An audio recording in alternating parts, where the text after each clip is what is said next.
필립 얀 씨가 지은 하나님 당신께 실망했습니다라는 책이 있습니다.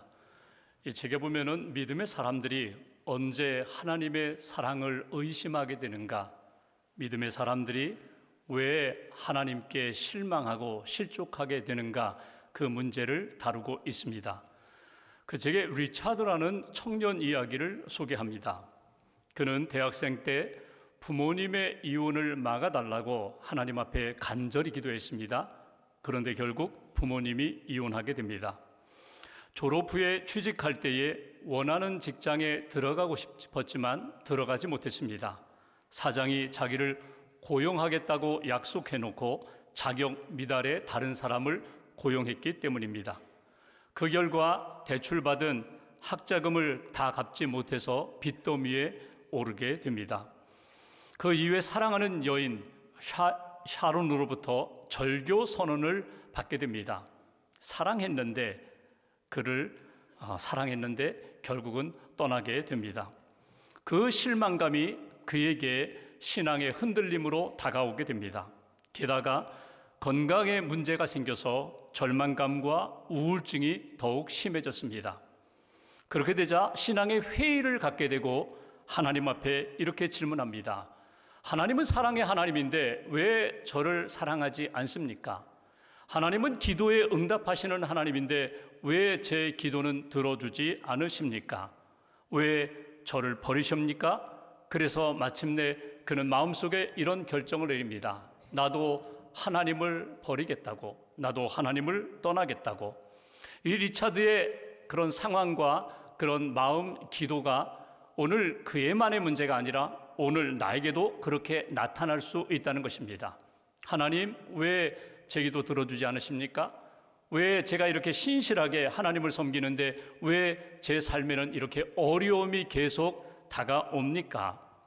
필립 얀 씨는 그 책에서 이렇게 이야기합니다. 많은 사람들이 하나님을 믿지 못해서 떠나는 것이 아니라 하나님께 실망해서 떠나게 된다는 것입니다.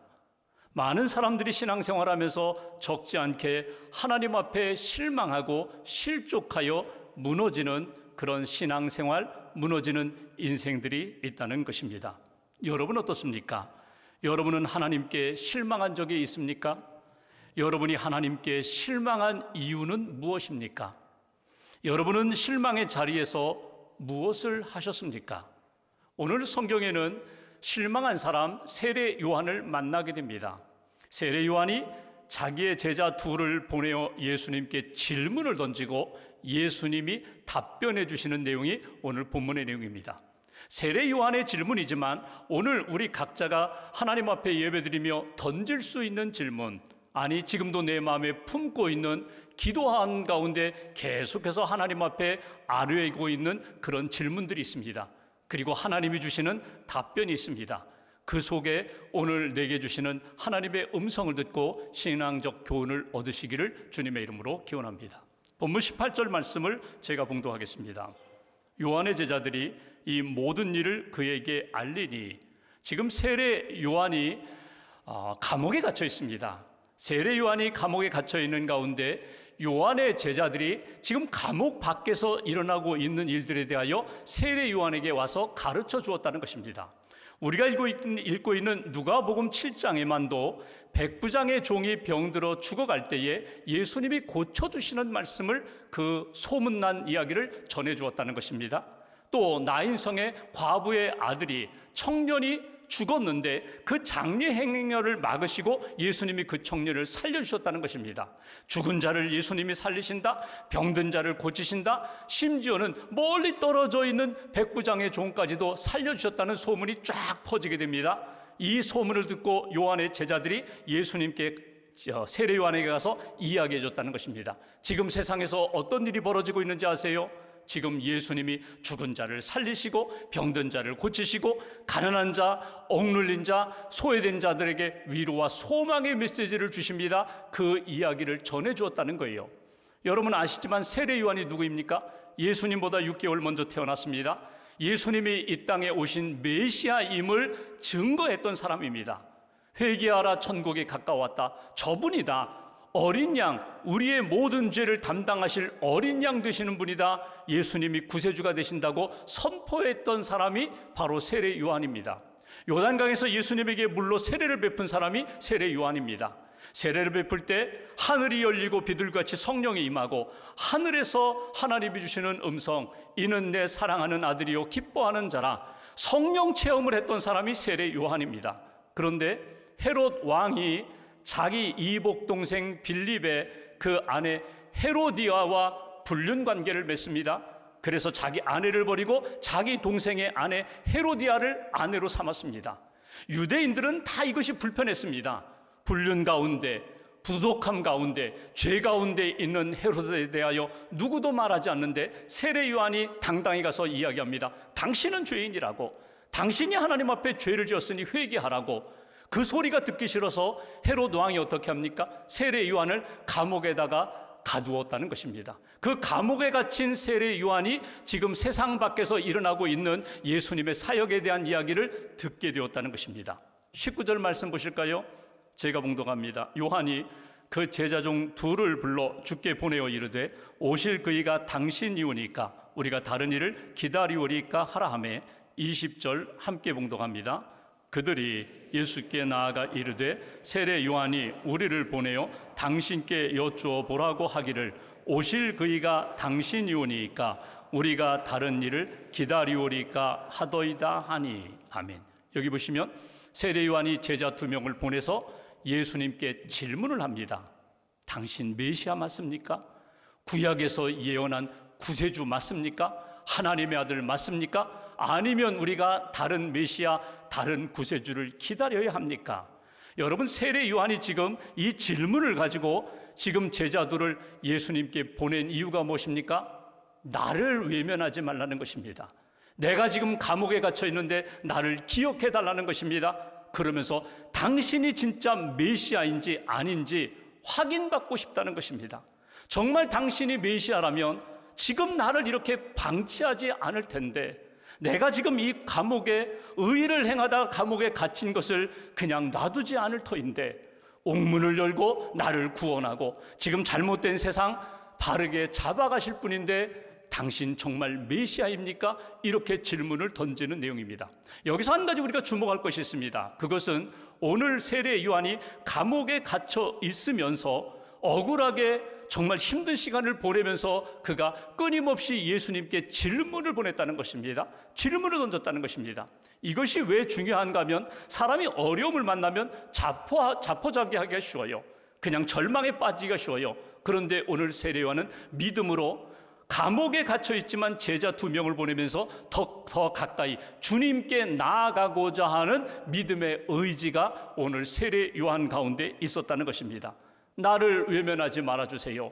내가 지금 여기 있습니다. 나를 기억해 주세요. 나를 구원해 주세요. 당신이 메시아라면 분명히 하나님의 은혜와 능력 가운데 새로운 역사가 일어날 줄 믿습니다. 이것이 세례 요한의 질문이며 기도와 간구입니다.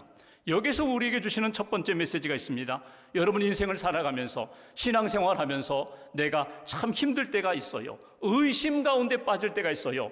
그 의심 속에서도 오늘 세례 요한처럼 예수님께 끊임없이 질문을 던지면서 기도하며 주님께 가까이 나아가는 믿음의 삶이 우리에게 필요하다. 그것이 오늘 우리에게 주시는 메시지예요. 몸은 지금 감옥에 갇혀 있지만 지금 세례 요한은 의심의 감옥에 그 믿음이 갇혔어요.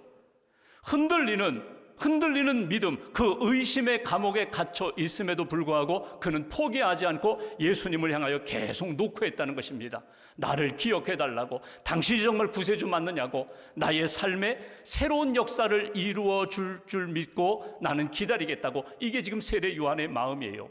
여러분, 필리비안 씨가 지은 하나님 당신께 실망했습니다. 그 책에 보면은 우리가 신앙인이 고난을 당할 때 보이는 반응들이 몇 가지가 있어요. 한 5가지 반응이 있는데 여러분, 나는 어느 쪽인가 한번 점검해 보십시오. 신앙인이 고난을 만날 때 첫 번째 반응은 하나님을 떠나는 것입니다. 욥의 아내가 고난 가운데 있을 때 남편에게 당신 하나님 욕하고 저주하고 죽으라고, 나 하나님 못 믿겠다고, 하나님 떠나겠다고, 그런 반응처럼 이제 하나님 못 믿겠다는 거예요. 하나님 앞에 기도해도 소용이 없다는 거예요. 나는 하나님을 버리기로 결정했다. 나는 믿음을 떠나겠다. 이런 반응을 보이는 사람들이 있습니다. 그런가 하면 하나님을 떠나지는 않는데 계속 하나님 앞에서 불평과 원망과 분노를 쏟아놓는 사람이 있어요. 기도할 때에도 하나님 왜 이렇게 하셨습니까? 어찌하여 이런 일이 일어납니까? 계속해서 화가 나 있어요. 계속해서 원망과 불평이 끊이지 않는 그런 반응. 세 번째, 체념하는 반응. 신앙인으로 그냥 신앙생활의 울타리 안에 있지만 포기했어요. 기도하는 것 포기했어요. 기대도 포기했어요. 하나님의 침묵이 너무나 길어서 이제는 하나님의 응답이 올 것, 그것을 다 포기하고 그냥 무덤덤하게 신앙생활하는 모습. 그런가 하면 네 번째, 자기의 기대를 돌아보는 거예요. 내가 어떤 기대를 가지고 있는가? 내가 어떤 꿈을 가지고 있는가? 나의 기대와 꿈이 하나님의 뜻과 하나님의 기대와 연결되어 있는가? 혹이라도 내가 기대하는 것이 세속적인 것은 아닌가? 욕망에 물들어 있는 것은 아닌가? 자기 욕심에 빠져 있는 것 아닌가? 계속해서 나 자신을 점검하면서 이 고난 속에서 내가 혹이라도 잘못된 마음을 그동안 품고 있지는 않았는지 점검하는 그런 반응이 있어요. 그런가 하면 마지막 다섯 번째, 더 깊은 신뢰로 하나님 앞에 나아가는 거예요. 잘 모르겠어요. 이해도 안 돼요. 무슨 뜻인지 모르겠어요. 그럼에도 불구하고 저는 하나님을 믿습니다. 하나님께 모든 것을 맡깁니다. 그리고 더 가까이 주님께 나아가고자 하는 반응도 있다는 거예요. 세례 요한은 오늘 감옥에 갇혀 있지만 그는 계속 질문을 던지면서 주님께 더 가까이 나아가고자 하는 모습을 우리가 보게 됩니다. 구약의 다윗 왕을 보십시오. 그는 많은 어려움을 겪었던 사람이에요. 어려움을 겪을 때마다, 피난 다닐 때마다 그가 하나님 앞에 어찌하여 내게 이런 일을 주십니까? 언제까지 이런 고통이 내게 있을 것입니까? 하나님 앞에 계속해서 울부짖으면서 하나님의 은혜를 구하고 하나님의 도우심을 구했던 그 다윗 왕처럼 여러분 신앙생활하면서 뜻하지 않은 어려움을 만났을 때, 이해하기 어려운 고난을 만났을 때 하나님 앞에 계속해서 질문을 던지고 간구를 하면서 주님께 더 가까이 나아가는 믿음의 사람, 하나님이 기뻐하시는 주님께 가까이 나아가는 사람들 되시기를 주님의 이름으로 기원합니다. 믿음의 사람들을 보십시오. 구약의 욥뿐만 아니라 하박국이라든지 예레미야라든지 믿음의 선지자들이 어려운 상황을 만날 때마다 포기하지 않았어요. 뒤로 물러가지 않았어요. 더 주님께 가까이 나아가 주님의 은혜를 구하고 주님께 자기의 마음을 쏟아놓았던 것처럼 하나님께 가까이 나아가 여러분의 상황, 여러분의 마음, 여러분의 아픔을 쏟아놓을 수 있는 그런 신앙인, 그런 믿음의 사람들 되시기를 주님의 이름으로 기원합니다. 두 번째, 21절과 22절 말씀 보겠습니다. 제가 21절 보겠습니다. 마침 그때에 예수께서 질병과 고통과 및 악귀 들린 자를 많이 고치시며 또 많은 맹인을 보게 하신지라. 22절 함께 봉독합니다. 예수께서 대답하여 이르시되 너희가 가서 보고 들은 것을 요한에게 알리되 맹인이 보며 못 걷는 사람이 걸으며 나병 환자가 깨끗함을 받으며 귀먹은 사람이 들으며 죽은 자가 살아나며 가난한 자에게 복음이 전파된다 하라. 아멘. 지금 예수님이 요한이 보낸 제자들의 질문을 받았습니다. 당신이 우리가 기다리는 메시아 맞습니까? 우리가 다른 메시아를 기다립니까? 기다려야 합니까? 이 질문을 받고 예수님이 처음에는 아무 말씀하지 않으세요. 지금 사역하고 계신 병든 자를 고치고 귀신 들린 자를 내쫓으시면서 회복과 치유의 사역에 집중하세요. 여러분, 예수님이 한마디 하실 법하잖아요. 물론 무슨 그런 쓸데없는 질문을 하느냐고, 믿음 없는 질문을 하느냐고 책망하거나 나무라지 않으세요. 그 얘기는 무엇입니까? 그럴 수도 있지. 그런 의심에 빠질 수도 있지. 그런 낙심에 빠질 수도 있지. 흔들릴 수도 있어. 믿음이 흔들릴 수도 있어. 오늘 예수님이 그 마음이에요. 그리고 예수님이 지금 하고 계시던 사역을 그대로 진행하신 다음에 오늘 그 요한의 제자 2명에게 이렇게 말씀합니다. 너희가 보고 들은 것을 가서 그대로 요한에게 알려주라는 거예요. 그 보고 들은 것을 그대로 알려주는 내용이 무엇입니까? 장애인이 고침을 받는다. 그리고 죽은 자가 살아난다. 나병 환자가 치유함을 받는다. 가난한 자에게 복음이 전파된다. 이 내용을 가서 그대로 전하라는 거예요. 보고 들은 내용 가서 그대로 전하라. 여러분, 우리는 보통 무엇이든지 다 성숙해지고 준비되면 그 다음부터 전도도 하고 선교도 하고 봉사도 하고 그리고 사역의 자리에 참여한다고 해요. 그렇지 않습니다. 내가 흔들릴 때 오히려 은혜의 현장에 가세요. 선교의 현장에 가세요. 복음을 증거해 보세요. 내 마음이 우울해지고 낙심될 때 여러분 소리내어서 기도해 보세요. 소리내어서 하나님을 선포해 보세요. 그러면 그 듣는 분도 영향을 받지만 먼저 내 영혼이, 심령이 살아나는 은혜의 역사를 여러분 경험하게 될 것입니다. 여러분 기도할 때 소리내어서 한번 기도해 보세요. 기도 잘 못해요. 주기도문 하시면 돼요. 예수님이 우리에게 가르쳐 주신 주기도문을 소리내어 기도하면서 하나님의 뜻이 하늘에서 이루어진 것처럼 내 삶 속에서도 지금 이곳에서도 이루어질 줄 믿습니다. 일용할 양식 주셔서 감사합니다. 유혹의 시험에 빠지지 않게 하시고 나로 하여금 하나님의 영광, 하나님의 나라를 이루는 삶을 살게 해달라고 기도하면서 선포하면서 여러분 심령 가운데 부어주시는 은혜를 체험해 보시라는 거예요. 여러분 내 손을 한번 가슴에 얹고 이렇게 기도해 보면 내 심장이 뛰는 것을 내 손이 느끼게 됩니다. 그 뛰는 심장을 느끼면서 주님이 내 안에 계십니다. 내가 예수님을 영접했기에 성령님이 내 안에 계시고 말씀이 내 안에 있음을 내가 분명히 체험하게 된다면 내 인생은 달라지게 된다는 거예요. 어느 곳에 가든지 누구를 만나든지 나는 예수님의 사람이야. 여러분 누구를 위하여 기도할 때 때로는 우리가 자녀들, 가족들, 여기 병상에 있는 분들을 우리가 손을 얹고 기도해요. 내 손은 예수님의 손 아니에요. 그런데 내가 기도하면서 십자가의 보혈로 치료해 주세요. 용서해 주세요. 회복시켜 주세요. 내가 믿음으로 기도할 때 내 손에 예수 그리스도의 십자가의 보혈의 은혜만 임하면 하나님의 능력의 역사가 나타난다는 거예요. 그런 체험으로 하나님 앞에 살아갈 때에 오늘 현실만 바라보고 낙심하는 인생이 아니라 하나님의 역사가 있다, 하나님의 능력이 있다, 구원의 역사가 있다 체험하고 감사하며 간증할 수 있는 믿음의 사람이 된다. 오늘도 살아 역사하시는 하나님이 나와 함께 하시고 내 기도와 나의 고백과 나의 선포 가운데 능력으로 함께 하시는 하나님 체험하시고 그 믿음으로 감사하며 간증하는 저와 여러분들 되시기를 주님의 이름으로 기원합니다. 마지막 한 절 23절 말씀 함께 봉독하겠습니다. 누구든지 나로 말미암아 실족하지 아니하는 자는 복이 있도다 하시니라. 아멘. 예수님이 질문을 받고 답변을 주셨어요. 질문은 당신이 정말 구세주 맞습니까? 우리가 다른 구세주를 기다려야 합니까? 나다 나. 이사야에서 예언한 이 땅에 보내주신 하나님의 아들 구세주 맞아. 답변을 주셨어요.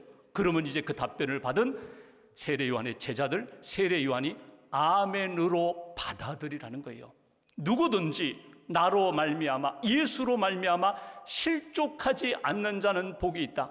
여기 실족하다라는 이 표현이 스칸달리조입니다. 스칸달리조라는 말은 유혹에 빠진다, 함정에 빠진다, 덫에 걸려 넘어진다, 장애물에 걸려 넘어진다, 이런 표현이거든요.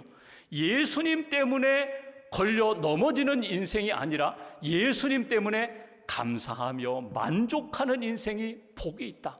예수님 한 분으로 저는 행복합니다, 저는 기쁩니다, 감사합니다, 이렇게 고백하며 예수님 붙잡고 살아가는 인생, 예수님으로 인하여 믿음의 힘을 얻고 나아가는 인생, 복된 인생이라고 오늘 예수님이 가르쳐 주십니다. 사실 세례 요한이 기대했던 것은요, 예수님은 심판의 구세주가 되기를 원하셨어요. 그러니까 헤롯 왕같이 불의한 왕들은 다 그냥 심판하시고, 불의한 세상은 심판하시고, 나같이 의로운 사람은 건져주시고, 하나님의 나라 이루어주시고, 예수님이 왕이 되셔서 통치하는 세상을 꿈꿨는지 몰라요.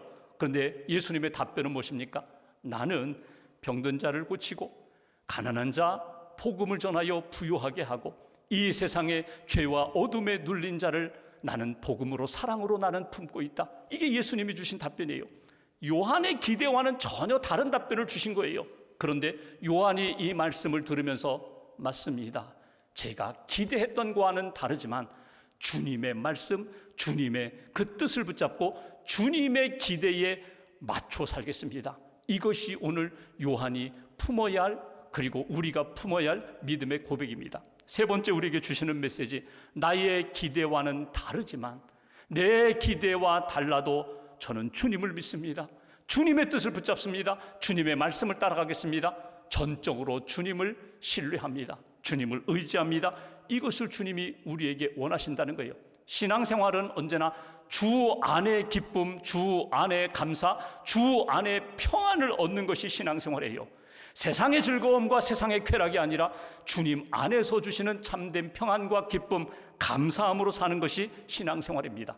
그럼에도 불구하고 언제나 어디서나 누구에게나 실족할 수 있는 위험이 있어요. 유혹이 있어요.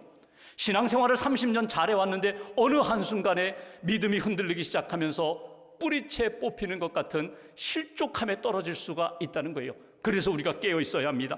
그래서 우리가 예수님이 진정한 구세주이심을 날마다 고백하며 믿음의 길을 걸어가야 돼요. 오늘 예수님이 요한에게 기대하는 마음은 무엇입니까? 너의 기대와는 달라도 내 뜻, 이 하나님의 나라 역사를 받아들이고 감옥 안에 있든지 감옥 밖으로 나오든지 주님이 기뻐하시는 은혜의 삶을 살라고, 주 안에 감사하며 만족하라고. 여러분 조금 더 깊이 들어가면요, 이대로 죽어도 괜찮다는 거예요. 너의 사명을 다했기에, 너의 사명을 감당했기에 너는 하나님의 백성이다, 하나님의 자녀다. 28절에 보시면 예수님이 이렇게 말씀하십니다. 여자가 낳은 자 중에 요한보다 큰 자가 없도다. 요한은 정말 하나님의 사람이다, 사명을 감당한 사람이다, 유혹과 시련과 흔들림 가운데서도 믿음을 지킨 사람이라고 예수님이 칭찬하신 것을 우리가 보게 됩니다. 인생을 살아가면서 때로는 내 사명이 무엇인지, 내가 지금 주님의 길을 잘 걷고 있는지 참 의아하고 또 흔들릴 때가 많아요. 다시 한번 분명히 하십시오. 나는 누구의 사람? 나는 예수의 사람. 예수님 내 안에 계셔서 나는 예수님 뜻 가운데 살아가는 사람들. 어떤 어려움과 위기 가운데서도 흔들리지 않고 나는 주의 길을 걷겠습니다. 영국의 설교 황태자라고 불렸던 스펄전 목사님, 그는 메트로폴리탄 처치에서 수천 명을 대상으로 목회하신 분이거든요.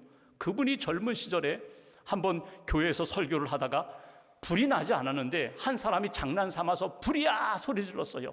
예배드리다가 설교 중에 한 사람이 불이야 소리 지르니까 사람들이 일어나서 다 출입구 쪽으로 몰려가면서 막 아비규환이 됐거든요. 많은 사람들이 다치고 또 적지 않은 사람들이 목숨을 잃었어요. 이것 때문에 스펄전 목사님이 충격을 받았습니다. 그때 나이 22살. 충격을 받아서 얼마 동안은 강단에 올라오지 못했어요. 너무나 충격을 받아서 하나님 앞에, 하나님 어떻게 이런 일이 일어날 수 있습니까? 그리고 우울증에 빠지게 되고 신장질환, 통풍 때문에 몸을 제대로 가누지 못하고 힘든 시간을 많이 보냈어요. 그런데 그분이 무엇으로 회복돼요? 믿음으로 회복돼요. 하나님의 은혜로 회복돼요. 나중에 그분의 설교를 보면 이런 이야기를 합니다. 하나님의 손길을 다 이해할 수 없습니다. 하나님이 이렇게 행하시는 일들에 대하여 저는 다 이해할 수 없습니다. 그러나 하나님의 마음은 저는 믿습니다. 하나님의 마음이 어떤 마음인지 믿습니다. 선하신 하나님, 인자하신 하나님, 우리를 사랑하시는 하나님, 그 하나님의 마음은 전적으로 제가 신뢰합니다. 내 몸이 병들고 영혼이 침체되고 하나님의 얼굴빛이 흐려질 때에도 저는 하나님의 신실하심을 믿습니다. 하나님께 가까이 나갑니다. 이게 스펄전 목사님의 고백이에요. 형통할 때, 너무나 잘 될 때 오히려 그 믿음의 모습이 나타나는 것이 아니라, 하나님의 은혜와 능력이 나타나는 것이 아니라 고난 가운데, 핍박 가운데, 정말 이해할 수 없는 사건 가운데 더 신실하게 주님을 의지하며 주님께 가까이 나아가는 그 믿음이 귀한 믿음이라고 그는 고백합니다. 오늘 예수님이 질문을 받으시고 답변해 주셨습니다. 오늘 우리가 똑같이 예수님을 향하여 질문합니다. 왜 이렇습니까? 정말 나를 사랑하시는 것 맞습니까? 정말 언제까지입니까? 주님이 우리에게 답변해 주십니다. 내가 구원자다. 나를 의지하라. 믿고 따르라. 그러면 너는 주의 사람으로 하나님의 사명, 하나님의 뜻을 이룰 수 있다. 주님이 말씀하십니다. 다니엘의 세 친구가 풀무불에 들어갈 때에 하나님이 능히 건져주시리라. 그리 아니하실지라도 저는 하나님을 신뢰합니다. 하나님을 믿습니다. 이 믿음의 고백으로 풀무불에 들어가서도 하나님이 함께 하셔서 믿음으로 승리했던 것처럼 고난 가운데, 여러 가지 어려움 가운데 있는 성도들, 주님과 함께 믿음의 길을 걸어가며 하나님이 이루어 주시는 승리를 경험하는 저와 여러분들 되시기를 주님의 이름으로 기원합니다.